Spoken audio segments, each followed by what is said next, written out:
जय गुरुदेव, हरिओम, जय जिजाऊ, जय शिवराय।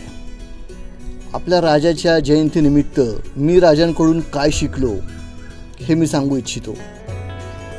जे काही माझे 5 नॅशनल रेकॉर्ड्स झालेले आहेत स्कुबा डायव्हिंगमध्ये, ते अगदी आता 2 आठवड्यांपूर्वी 180 फुटावरून केलेली ऋषिकेश येथे बंजी जंप। प्रत्येकाला भीती आहे, कोणाला उंचीची आहे, कोणाला आगीची आहे, कोणाला पाण्याची आहे। तशी मलाही भीती होती।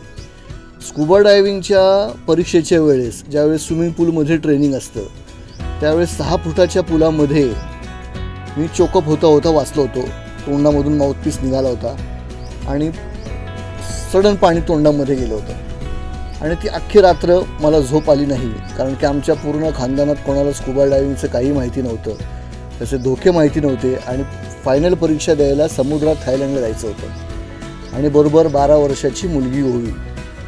हे सगळे निगेटिव्ह विचार मनामध्ये येत असताना कॉलेजपासूनची सवय होती की कुठलाही कठीण प्रसंग आला किंवा निगेटिव्ह विचार जास्त आले तर महाराजांचा एक फोटो माझ्या रूममध्ये कायम असायचा आणि मग त्या कठीण क्षणी तो प्रश्न महाराजांना विचारायचा की तुम्ही ह्या परिस्थितीमध्ये काय केलं असतं, आणि ते जे उत्तर येईल ते अतिशय समर्पक आणि त्या पद्धतीनं मी पुढचं काम करायचो। स्कुबा डायव्हिंगला सुद्धा तेच झालं की अतिशय निगेटिव्ह विचार की मला काय झालं किंवा तिकडे गेल्यावरती जर काय झालं तर काय होईल, यावर महाराजांचं उत्तर आलं की अरे वेड्या, लाखो लोक स्कुबा डायव्हर झालेले आहेत, it's just a matter of technique.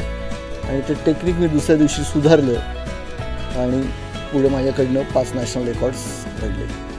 त्याचप्रमाणे बंजी जंपिंग। त्यामुळे डर के आगे जीत आहे, डर के आगे सब मन का खेल आहे। आणि हा मन का खेळ, मन नियंत्रण आणि पॉझिटिव्हिटीसाठी महाराजांचं सगळं आयुष्य, इतिहास आणि ते वाचून ते आपण रोजच्या दैनंदिन जीवनामध्ये आणलं तर खऱ्या अर्थानं आपण शिवजयंती साजरी करू।